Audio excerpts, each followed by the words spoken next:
வார்த்தையை பண்ணோடு எல்லாரும் பாடினா தலையெழுத்து மாறும். நான் மீண்டும் சொல்றேன், பரிகாரம் செய்ய பதிகமே பரிகாரம், பதிகமே பரிகாரம், பதிகமே பரிகாரம். பணக்காரன் பரிகாரம் பண்ணுவான், லட்ச லட்சமா பரிகாரம் பண்ணலாம். ஏழை, ஒரு மாடு ஓட்டுற விவசாயி, ஒரு தட்டு ரிக்ஷாக்காரர், ஒரு கூலி தொழிலாளி, அவர் வீட்லயும் ஏதோ 7 சனி 8 சனி இருக்குது. அவருக்கு என்ன பரிகாரம் பண்ணுவார்? திருநள்ளாறு போய் 10,000 கொடுத்து பரிகாரம் பண்ண முடியுமா? இல்லை ஒரு 500 ரூபா, அவர் கூலியே ஒரு நாளைக்கு 100 ரூபா தானே, 500 ரூபா கொடுத்து எங்க பரிகாரம் பண்ண முடியும்? 500 ரூபா இருந்தா 10 நாளைக்கு உட்காந்து சாப்பிடலாம், குழம்பு வச்சு சாப்பிடலாம். ஆனால் மனசுக்குள்ள ஒரு ஏக்கம், ஏதாவது நானும் போய் பரிகாரம் பண்ணணும். பரிகாரம் பண்ணாதீங்க, பதிகத்தை எடுத்து பாராயணம் செய்யுங்கள். அது லட்சம் ரூபாய கோடி ரூபாயை விட பரிகாரம், சிறந்த பரிகாரம் போகமார்த்த புன்மலையார் என்ற பதிகம். இதை நான் சொல்றது தவறே கிடையாது. ஞானசம்பந்தர் சொன்னது, வேதம் சொன்னது, நான் மாற்றலாம் சொல்லல. எந்த வேதத்திலையும் எங்கேயுமே பரிகாரத்திலையும் சொல்லவே கிடையாது.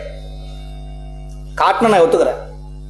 எந்த புராணத்துல, எந்த இதிகாசத்துல, எந்த பரிகாரம்ங்கிறது இறைவனை வழிபடு, சிவபூசை பண்ணு, தர்மம் செய், தல யாத்திரை மேற்கொள்ளு, பாடல் பெற்ற தலங்கள் பெறாத தலங்களுக்கு போய் எண்ணெய் வாங்கி கொடுங்க, விளக்கறிங்க, ஏழைகளுக்கு தர்மம் செய்யுங்கள்.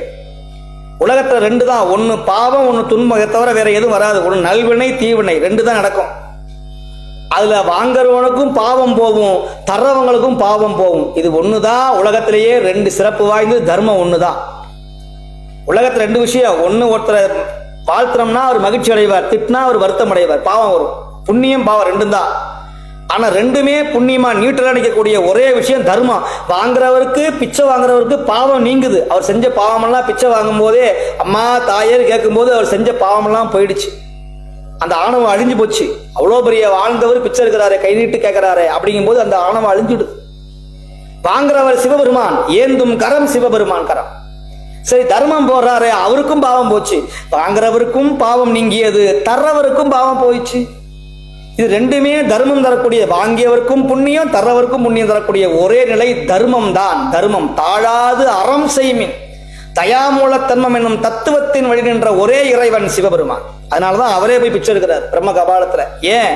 உலகமெல்லாம் படைத்த ஈசன் இந்த உயிர்களை வாழ வைப்பதற்காக திருவோட்டை ஏந்தி நம்முடைய ஆணவத்தை, நம்முடைய கர்மத்தை, நம்முடைய பாவத்தை பிச்சு வாங்குகிறான், பிச்சை தேட்டி பெருந்துரையான். அதனாலதான் அவன் பேர் பிச்சாண்டின்னு பேரு. உங்க வாழ்க்கையில கஷ்டப்படுற துன்பத்துக்கெல்லாம் ஒரே வழி, இறைவனை நாடி இருங்கள். எளிமையா சொல்றோம். இப்படி துணிச்சலா சொல்றதுக்கெல்லாம் ஆள் கிடையாது. சொல்லுவார் உண்டா? கிடையாது.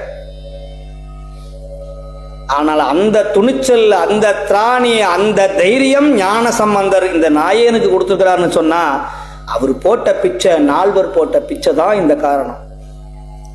அன்பர்கள் தயவு செய்து திருமுறை பாராயணத்தை விட்டுறாதீங்க, பஞ்சாட்சரத்தை விட்டுறாதீங்க, திருநீரை விட்டு விடாதீர்கள். அடியாருக்கு அன்னம்பாளிப்பு செய்யுங்கள். அதுவே உங்கள் குடும்பத்தை, உங்க வாழ்க்கையை புரட்டி போடும், மாற்றத்தை கொண்டு வரும். 40 வருஷம் நான் இப்படியே இருக்கிற, வாழ்க்கையில முன்னேற்றமே அடையலையா? என்ன பண்றது? இந்த கோயிலுக்கு போறதா, அந்த கோயிலுக்கு போறதா, எந்த விளக்கு ஏத்துறதுன்னு எல்லாம் போய் பாக்குறாங்க, எதையோ பாக்குறாங்க. ஒன்னும் பண்ண வேண்டாம், ஏதாவது வீட்டுக்கு கோயிலுக்கே போக வேண்டாம். மனம் தெளிவடைஞ்சா எல்லாம் சரியாயிடும்.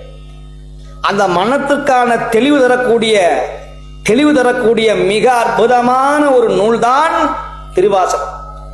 எத்தனை பேர் மனம் கலங்கி வாழ்க்கையில தோத்து போய் தன்னையே மாய்ச்சி கொள்கிறான், தற்கொலை பண்ணிக்கிறான். எத்தனை பேர் மன கலங்கி போயிடுறான், பைத்தியம் ஆயிடுறான். எத்தனை பேர் கொலைகாரனா மாறுறான். இதுக்கெல்லாம் காரணம் என்ன? மனம் செம்மை இல்லாம போனதுதான் காரணம். ஆசையும் பொறாமையும் காழ்ப்புணர்ச்சியும் காமமும். இதுதான். அடுத்தவர் எனக்கு கிடைக்கலையே என்ன ஆகும்? முதல்ல ஆசை வரும், அப்புறம் பொறாமையா மாறும், பொறாமை காமமாக மாறும், காமம் வெறுப்பாக மாறும், வெறுப்பு கொலையாக போய் முடியும். இதெல்லாம் வரக்கூடாதுன்னா என்ன ஆகணும்? முதல்ல இது மாற்றணும். அப்படியே முதல்ல ஞானம் வரணும், ஞானம் வைராக்கியமாக மாறணும், வைராக்கியம் ஐஸ்வர்யமாக மாறி ஐஸ்வர்யம் சிவமுக்தியாக மாறணும். இப்படி மாற்றணும். கெட்டதை நன்மையாக மாற்றணும். அப்படியே மனசை கண்ணை மூடி சிவபெருமானுடைய பொற்பாதத்தை, நடராஜ பெருமானுடைய உருவத்தை மனசுல நினைங்க. 2 தேவாரம், ஒரு திருவாசகமாவது, ஒரு பாட்டாவது பாடும். சுந்தரர் சொல்றார், வைத்தனன் தனக்கே தலையும் என்னாவும் நெஞ்சமும் வஞ்சம் ஒன்று இன்றி. ஆண்டவன்ட்ட போய் தலை வணங்கணும், கை கூப்பணும், நெஞ்சு அவன்கிட்ட போய் சேரணும். 2 மட்டும் ஒழுங்கா பண்ணி இது ஒழுங்கா வரலன்னா பிரச்சனை, இது மட்டும் ஒழுங்கா வந்தா 2ம் தேவையில்லை. நெஞ்சு மட்டும் அப்படியே உட்கார்ந்து இறைவன் நினைச்சா கை கூப்பிடணும் அவசியம் இல்லை, தலை வணங்கணும்னு அவசியம் இல்லை.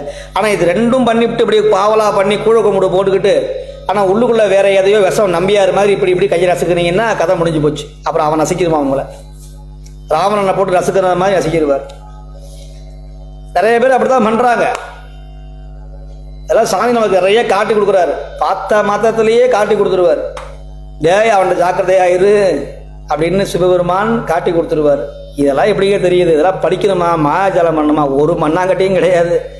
திருவாசகத்தையும் தேவாரத்தையும் படிக்க படிக்க படிக்க படிக்க உங்களுக்கு வாழ்க்கைக்கு தேவையான எல்லா அமானுஷ்யமும், யார் நல்லவன் யார் கெட்டவன், பின்னால கத்தி எடுத்துட்டு வர்றவன் யாரு, முன்னால